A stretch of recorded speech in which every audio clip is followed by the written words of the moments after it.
Hello and welcome to the Gemhawks YouTube channel. I hope you're having a beautiful day today. Welcome to 2025. For today's free tutorial, we're going to look at an alternative to the standard S clasp. We're going to be making a fancy hook and loop clasp. Now you can use this on necklaces, bracelets, anklets, wherever it is permissible to be using a clasp. And I'm going to show you both with a bead and without a bead. Let's head down to the board, take a closer look at some examples, and then we'll make some together today. So here's an example using some small 4mm rose quartz beads. Let's just put that down at the top as that's the type we're going to be making to begin with.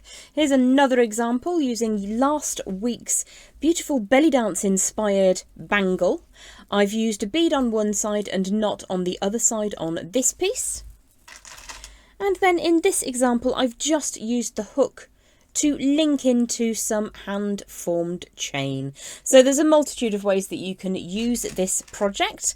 What I've got today is a length of chain which is right for my wrist with some large whole gemstone beads, and we're going to create a form at either end utilising wire and some 4mm beads. Now in one of those examples I used a 6mm bead, so you can actually sort of change this up to suit your own requirements. So let's start off by making the fancy hook part of the design.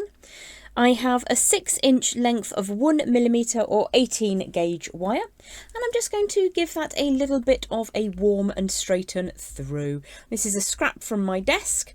I use a lot of wire, as you might imagine, making tutorials and jewellery, so there's always little bits that are just from the end of a project that didn't quite get used up. So rather than waste them, they're absolutely perfect for designs like this. So around about 2 inches from one end, so about 2/3 of the way along, I'm going to turn an angle and bring that wire back on itself. So in order to get a nice sharp bend at the end, I'm going to grab a second pair of pliers. I'm going to grab my chain nose pliers and just grip quite close to that angle change we made at the end, and then very, very softly just close that up. If it does turn over, you can just move that back around to help it stop from turning, get a little bit closer to the end, and you will be able to get that really nice and tight. Now you may notice that the wire has kicked away there, so just take a moment to smooth that back together. So what we're now going to do is come around about halfway along the shorter piece of wire and just turn that across the longer length. I think it's just more than halfway, ever so slightly. I'm not going to let it worry me.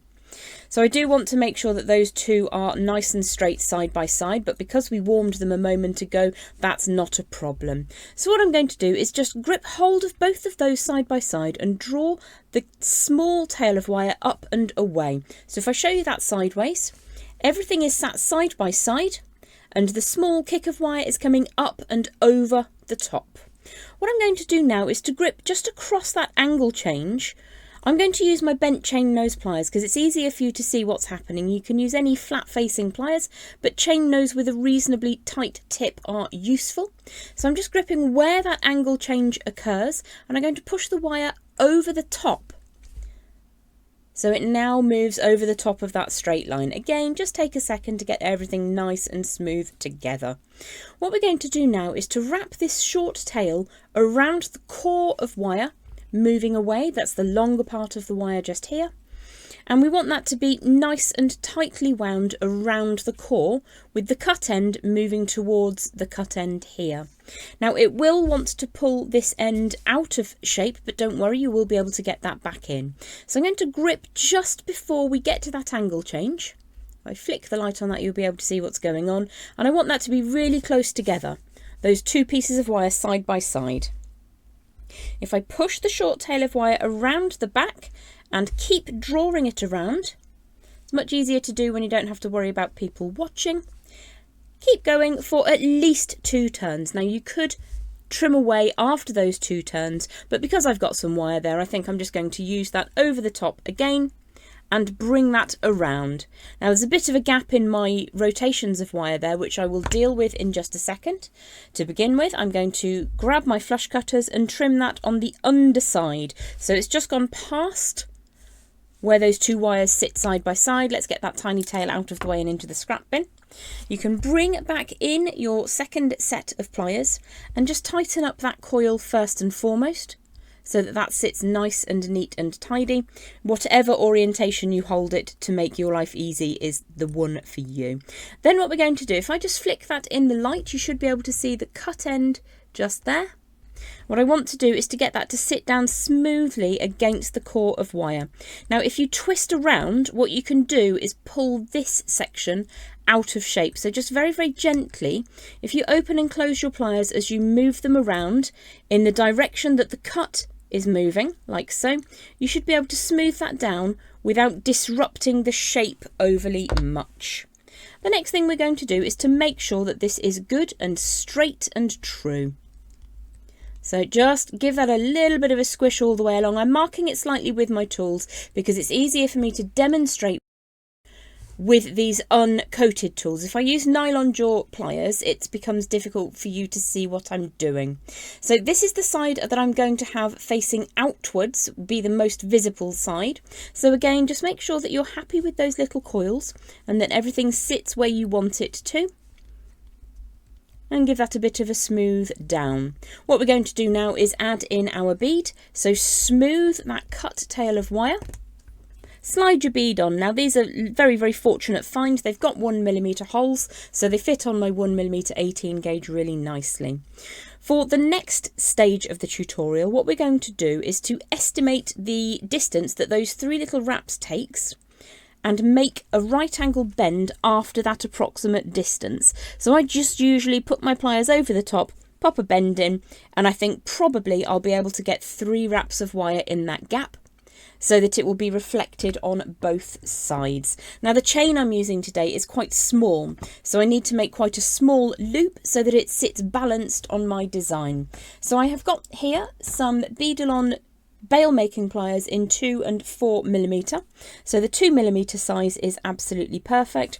Draw that around until you get half of a circular form and then draw the tail of wire over the top. Now you can see that I've made that with a nice big gap in the middle, which is exactly what I would want to do. But if I just close that up real quick, I can add a little bit of strength to that loop. Basically, this is just a wrapped loop. Very, very simple. So let's add this into one end of our length of chain. The way that I've measured the chain is so that it is just a little larger than my actual wrist size, because I'm using chunky beads and the whole assembly is about 1.5 inches. I tend to allow around 1.5 inches extra to an actual wrist size for a chain bracelet like this.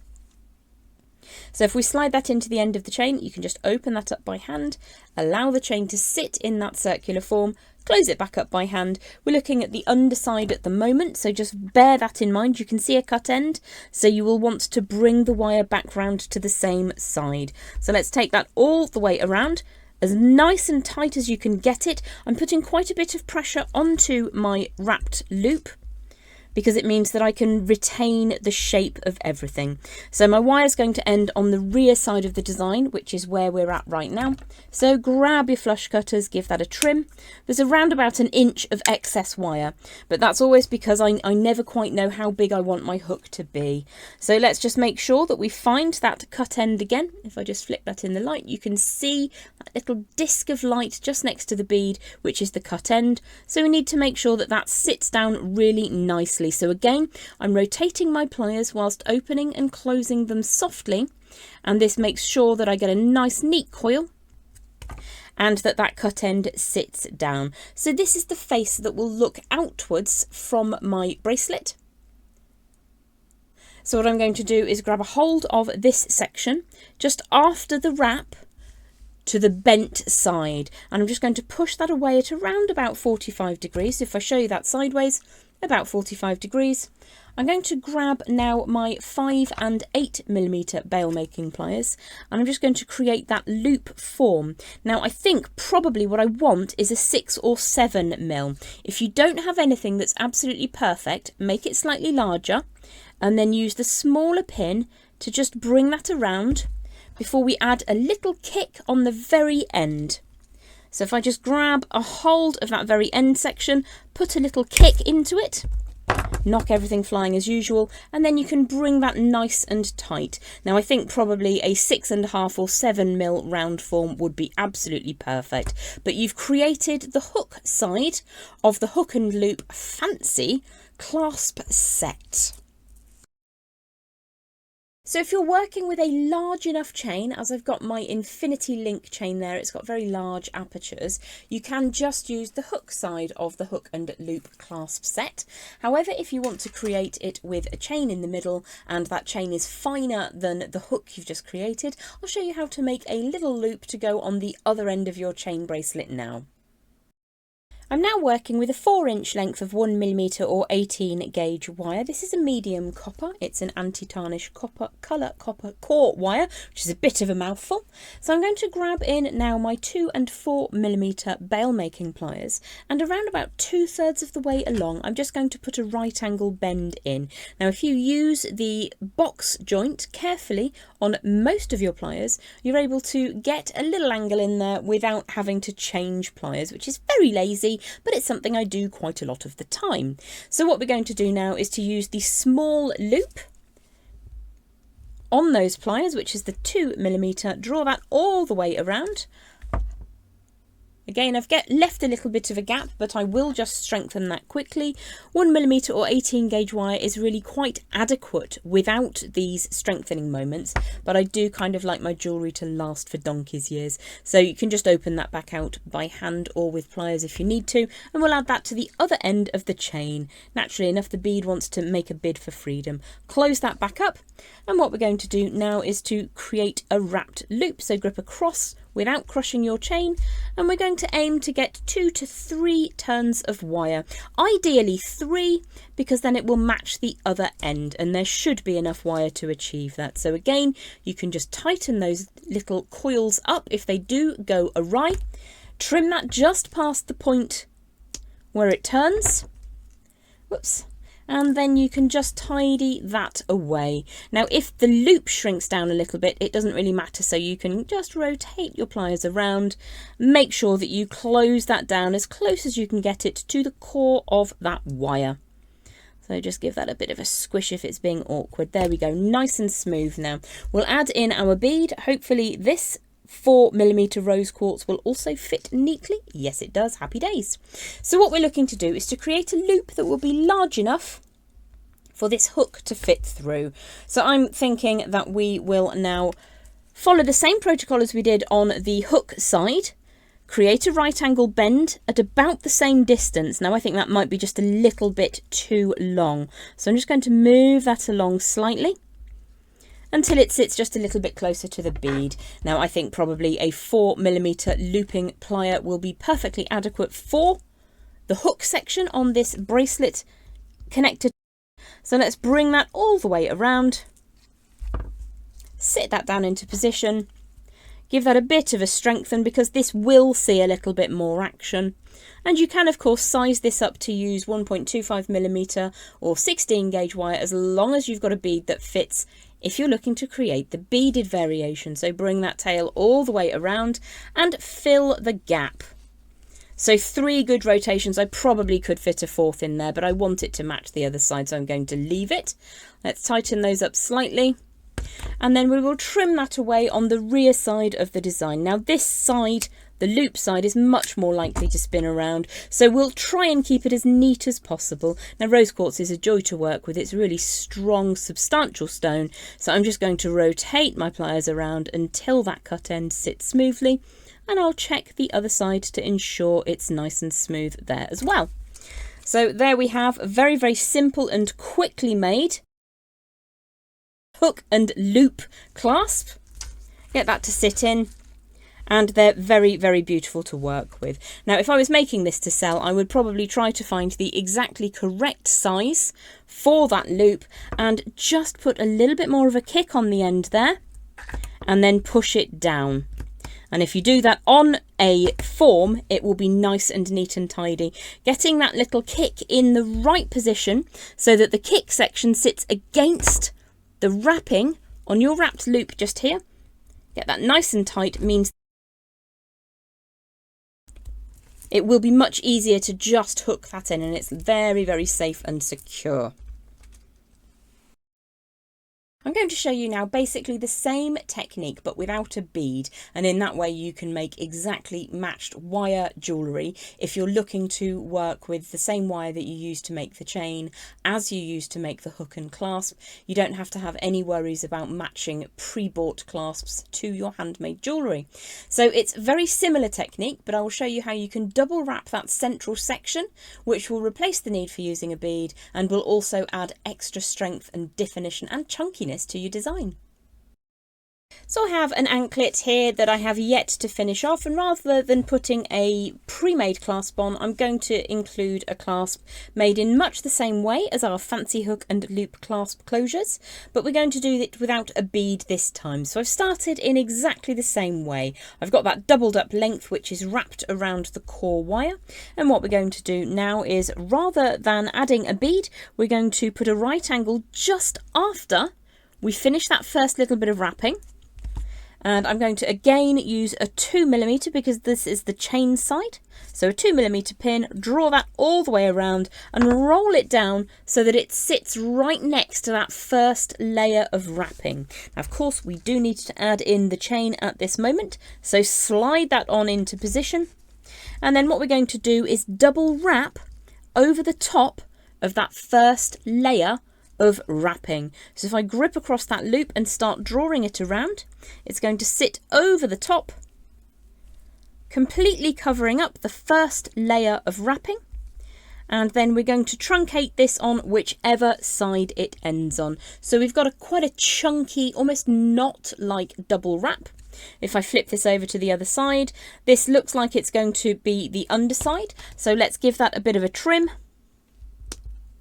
Get rid of the excess and then just tidy up that last little bit with your chain nose pliers. So what you need to do is make sure that you don't move that second layer of wrapping off the top of the first layer. Just tidy it up as neatly as you can. Give it a bit of a squish.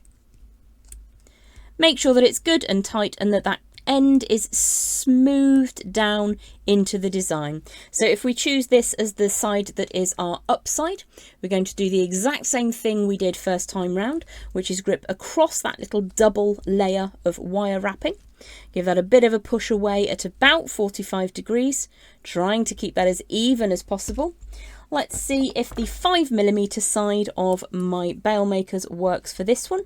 Rotate that all the way around so that the double end almost meets that double wrapping. Give it a bit of a squish down to begin with. You can move that away a little bit if you need to. And then put the little kicker on the end here. So if I hold that sideways,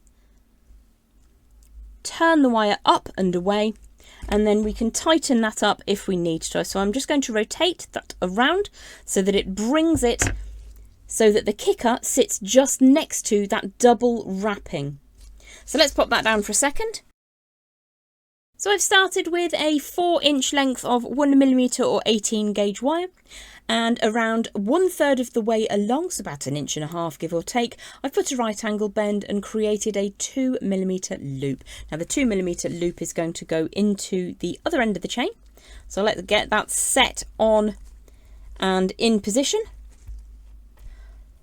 Smooth that down and then close it up. Now we're looking ideally for 3 wraps, and I think we will have just enough wire to achieve that, so all the way around. You can use a second set of pliers if that is much easier for you. Let's draw that over a little bit before trimming it away with your flush cutters, and then getting that nice and neat and tidy. Smoothing the end down. Now we're going to put a right angle almost immediately after that coil. It does pay to take a second just to smooth that end down, because again we'll be wrapping over the top, and if it sticks up then the second layer will stick up. So let's draw that over to one side, and let's use the 4mm side of those bail makers all the way around and over the top. Get that to sit as close as you can to your first layer of wrapping. Give it a bit of a squish. If you need to check that it fits, and I'm sure that it will, but you can check that it fits. You might want to make it slightly smaller if that's your preference. It is quite a light chain I'm using, so you might want to go for slightly smaller loops if you're using something as lightweight. Grip hold of that circular form, and we're just creating a double wrapped loop. So all the way over the top again. The slower you go, the neater your wraps will be. And if you do make that a little bit smaller by pulling too hard on this tail of wire, don't worry, because our loop is plenty big enough already. So let's trim away that very last little bit.